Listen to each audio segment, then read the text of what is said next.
नमस्कार मंडळी, welcome back to अनु पंकज ब्लॉग्स। आमच्या एका नवीन व्हिडिओमध्ये पुन्हा एकदा तुमचं सगळ्यांचं स्वागत आहे। तर आज आहे बुधवार आणि आम्ही निघालेलो आहोत खादाडी करायला। म्हणजे आता गटारी येते आणि सोनूने माझ्या भावाने आम्हाला इन्व्हिटेशन दिलेलं आहे फिश खाण्यासाठी। आम्हाला फिश आवडते, म्हणजे सगळ्यांनाच आवडते फिश खरं तर, पण आमच्याकडे प्रथमला आवडत नसली तरी आता आम्ही निघालेलो आहोत आणि जाऊन आम्ही खाणार आहोत फिश। तर आम्ही जे चाललेलो आहोत इकडून, तर आम्ही चाललेलो आहोत, कुठे चाललेलो आहोत आपण? ठाण्याला नाही, पनवेल। हा, तर आम्ही चाललेलो आहोत पनवेलला। म्हणजे बघा, हे चेंबूर वरून माणसं पनवेलला जातात फिश खाण्यासाठी, एवढं आमचं वेड आहे फिश खायला। आणि आपण किती वाजता निघालोय? 12 वाजता। हा, तर आम्ही आता 12 वाजता निघालोय। माझा भाऊ तेव्हापासून फोन करतोय मला की कधी येणार आहे, पण आमची गाडी थोडी हळूहळू चालू झाली आहे आणि फायनली आम्ही निघालोय। जाताना आम्ही रस्त्यातून मामा मामींना पण घेणार आहे आणि मग आम्ही पोहोचणार आहे पनवेलला। सो इथून आता निघूया आणि भेटूया पनवेलला डायरेक्ट। सो आता आम्ही आमच्या घरापासून जवळच आमच्या मामीचं घर आहे, मामा मामीचं, त्यांची वाट बघत बसलो इकडे आणि फायनली इथे आलेत। मिठू आहे, बराच वेळ गेला मामा। तर आम्ही तिकडे यायला आम्हाला मनाई केले म्हणून, नाही तर आलो असतो तिकडे। हा, तर फायनली आलेले आहेत आणि आम्ही निघालेलो आहे। तर फायनली आता आम्ही पोहोचलेलो आहोत मावशीच्या कॅन्टीन मध्ये। माणसं सगळी आमची गेली आहेत पुढे आणि आम्ही राहिलो मागे। थोडंसं गावासारखं वाटतंय ना। तर हे आहे मावशीच कॅन्टीन आणि फायनली आम्ही पोहोचलेलो आहोत इथे। सॉरी, मावशीच कॅन्टीन नाही, हे आहे मावशीची कॅन्टीन। तर इथे साईडला जे तुम्हाला खिडकीसारखं दिसतंय तिथून यांचं ओपन किचन आहे। इथे आम्ही सगळे उभे राहिलेलो आहोत आणि आतमध्ये गर्दी असल्यामुळे आम्हाला वेटिंगला उभा केलेला आहे यांनी। इथे ह्या पिंजऱ्यामध्ये खूप छान छान असे पक्षी आहेत। प्रथम आणि अथर्व तिकडे खेळत आहेत पक्ष्यांबरोबर। तेवढाच आम्हाला टाईमपास किचनमध्ये आतमध्ये जाण्याआधी थोडीशी गंमत जम्मत करून जेव्हा आम्हाला सीट मिळेल तेव्हा आम्ही जाणार आहोत किचनमध्ये आणि मग नंतर आम्ही घेणार आहोत आस्वाद फिशचा।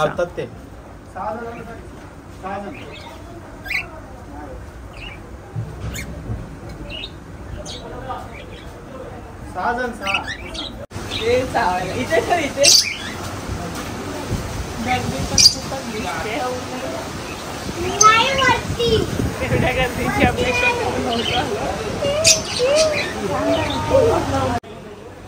मित्रांनो, हे हॉटेल दिसायला जरी बाहेरून छोटंसं दिसत असेल आणि खूप साधंसं दिसत असेल ना, तरी इथे गर्दी बऱ्यापैकी होती आणि आम्हाला टेबल मिळायला बराच वेळ लागला। तसंही आम्ही 6-7 जण होतो, त्यामुळे थोडासा प्रॉब्लेमच होता टेबलचा, पण फायनली आम्हाला इथे टेबल मिळाला।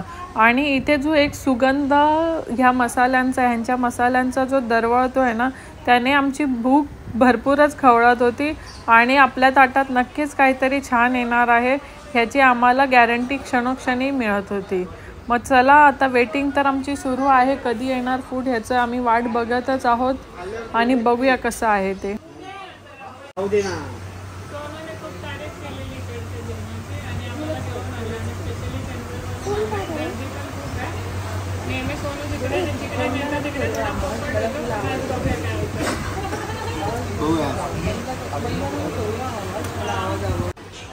हॉटेल जरी लहान असलं तरी गाडीतून उतरल्यावर, म्हणजे गाडी तर आमची दूर लावलेली खूप, पण गाडीतून उतरल्यावरच इकडच्या ज्या पदार्थांचा घमघमाट होता तो अगदी दूरपर्यंत येत होता, त्यामुळे चव तर छान असेल याची अपेक्षा होती। तर आता खूप वेळेच्या प्रतीक्षेनंतर आमची पापलेट थाळी फायनली आलेली आहे।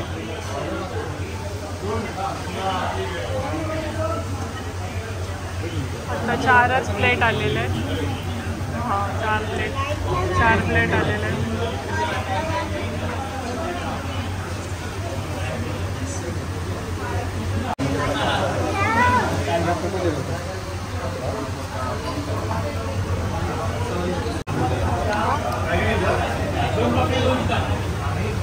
कसं लागतंय? कसं आहे?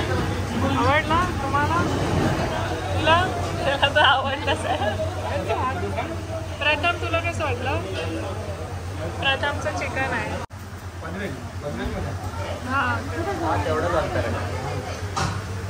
सगळे आता जेवण एकदम तृप्त झालेले आहेत, सगळ्यांचे पोटा भरलेले. कसं झालंय? अतितृप्त इकडे होय. मामा तुला पोट भरलं की नाही? मन पोट भरलं पण मन नाही. तुम्हाला छान होतं. म्हणजे आतापर्यंत एवढी मोठी पापलेट तर म्हणजे नाहीच भेटत होतं. छान होती टेस्ट पण आणि फ्रेश होतं. हा म्हणजे सोनूने जेवढं खर्च केलेलं त्याच्या ह्याच्यावर उतरलं. म्हणजे रस्सा पण चांगला. सोलकढी पण छान आहे. सोलकढी सोलकढी म्हणजे पोटात जागा राहिलेली नाहीये. सोलकढी छानच आहे. मी 2 ग्लास प्यायले सोलकढी. बाबू तुला कसं वाटलं सांग? हा तर आमचं जेवण करून झालेलं आहे. सगळे आम्ही जेवून अगदी फुल जेवलो आणि तृप्त झालोय आणि आलेलो आहे गाडीकडे. गाडी आम्ही इकडे लावली आणि खानावळ तिकडे आहे. दाखवा ना जरा. येलो बोर्ड दिसतोय तिथे आहे. तिथे खानावळ आहे आणि या सगळ्या ज्या गाड्या पार्क केल्यात ना ती सगळी माणसं मॅक्सिमम माणसं त्या कॅन्टीनमध्येच गेलेले आहेत ना. मावशीच कॅन्टीनमध्येच सगळे तिकडे जेवायला गेलेत. आम्ही पण जेवलोय, पोटभर जेवलोय आणि आम्ही पार्सल्स पण घेतलेले आहेत. घरी जाऊन पण खायचे अजून पार्सल आहेत ते गाडीमध्ये आम्ही ठेवलेले आहेत. सोलकढी मला खूप आवडली. सोलकढी मी पार्सल घेतलेली आहे कारण म्हटलं घरी जाऊन कसं लागतं. मी थोडी कन्फ्यूज आहे त्यामुळे मी फिश नाही घेतली घरी न्यायला, पण मी सोलकढी घेतली आहे आणि खरंच खूप छान जेवण आहे. रेट पण ठीकठाक आहेत, म्हणजे जे रिजनेबल रेट आहेत आणि जे टेस्ट देतात त्याच्यानुसार खरंच चांगले आहेत. तर माझ्यासाठी तर ॲक्च्युली हिडन जेम आहे कारण मी कधीच नव्हतं ऐकलं पहिले. सोनूमुळे आम्हाला बघायला मिळालं, खायला मिळालं आणि पहिल्यांदा सोनूची चॉईस आवडली मला. मला आवडलं ना सगळ्यांना. तर मित्रांनो आम्ही तर निघालेलो आहोत घरी जायला आणि हे तुम्ही बघू शकता. हे जे किचन आहे हे खूप स्वच्छ आणि छान आहे. इकडे जेवलोय आणि खूप तृप्त होऊन आम्ही घरी निघालोय. तुम्हालाही जर फिशची खूप हौस असेल, आवडत असेल फिश, तर ह्या प्लेसला तुम्ही नक्की विजिट करा आणि पुन्हा भेटूया एका नवीन व्हिडिओमध्ये. तोपर्यंत बाय बाय.